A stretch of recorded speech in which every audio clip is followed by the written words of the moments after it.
Hi friends, இன்றைக்கி என்ன செய்யலான்னு பார்க்கலாங்களா? நான் வந்துட்டு ஒரு புடலங்காய் எடுத்திருக்கேன். புடலங்காய் வச்சு ஒரு கூட்டு தான் பண்ண போகிறேன். இது ஒரு 300 கிராம் இருக்கும் புடலங்காய். நான் இது வந்து நல்லா இப்படி கட் பண்ணி தோல்லாம் எடுத்துகிட்டு கட் பண்ணி வச்சுருக்கிறேன். இந்த கப்பால் ஒரு கப்பு சிறுபருப்பு எடுத்து கழுவி வச்சுருக்கேன். அதையும் இதில் போட்டுருங்க. அதே மாதிரி இந்த கடலப்பருப்பு எவ்வளோ இருக்கிறோம் இது கூட போட்டு இதுலேயும் அதை கழுவிட்டு இதையும் போட்டுருங்க. இதெல்லாம் ஒன்றா போட்டு நம்ம கடலப்பருப்பு சிறுபருப்பு இப்போ சேர்த்துருக்கேன்.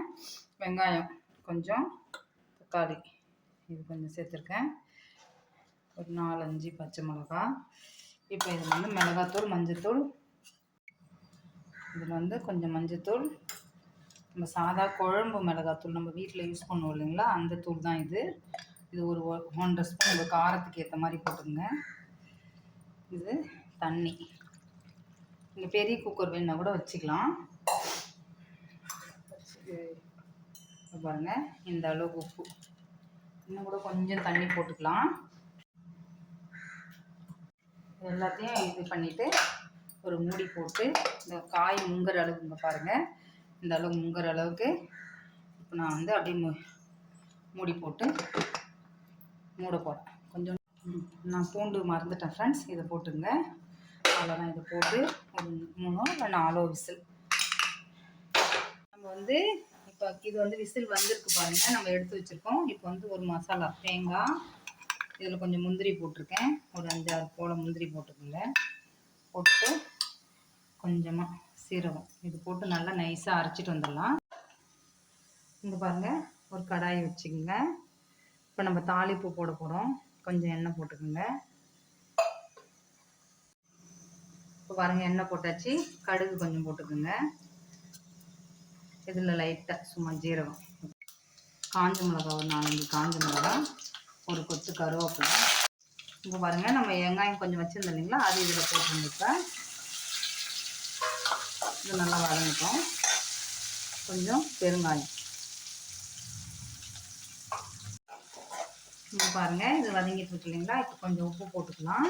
நம்ம அது அந்த வெங்காயம் போட்டோம் பார்த்தீங்களா, அதுலேயே கொஞ்சம் கொஞ்சம் எடுத்துக்கினா போதும். நான் ஒரு வெங்காயம் ஒரு 2 தக்காளி போட்டேன். அந்த தக்காளி அந்த வெங்காயம் தான் மீதி வச்சுருக்கேன். கொஞ்சம் உப்பு போட்டிருக்கேன். இது எல்லாமே நல்லா வதக்கலாம். இங்கே பாருங்கள், ப்ரெஷர் போயிடுச்சு. இப்போ நம்ம திறந்து பார்க்குறோம். இங்கே பாருங்கள், எந்த அளவுக்கு நமக்கு வெந்திருக்குங்களா. இது பாருங்கள், இந்த அளவுக்கு நமக்கு வெந்திருந்தாவே போதும். சூப்பராக வெந்துருச்சு. இங்கே பாருங்கள், இது நல்லா வதங்கிட்டு இருக்கு பார்த்தீங்களா. இப்போ வந்து நம்ம இதில் ஊற்றிடலாம். இதை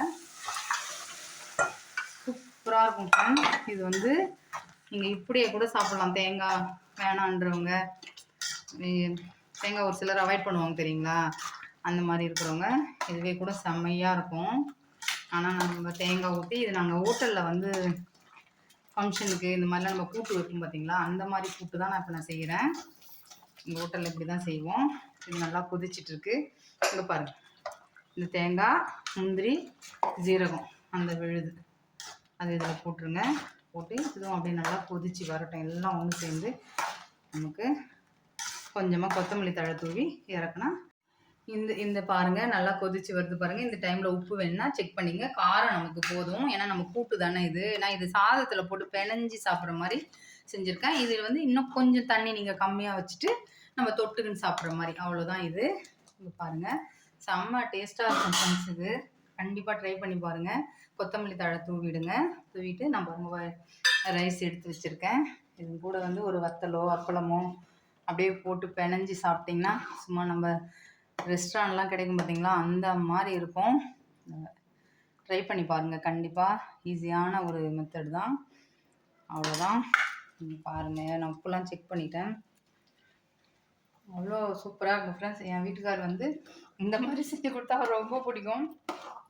நீங்களும் வீட்டில் செஞ்சுட்டு எப்படி வந்ததுன்னு சொல்லுங்கள். லைக் பண்ணுங்கள், ஷேர் பண்ணுங்கள், சப்ஸ்கிரைப் பண்ணுங்கள். நெக்ஸ்ட் வீடியோவில் பார்க்கலாம்.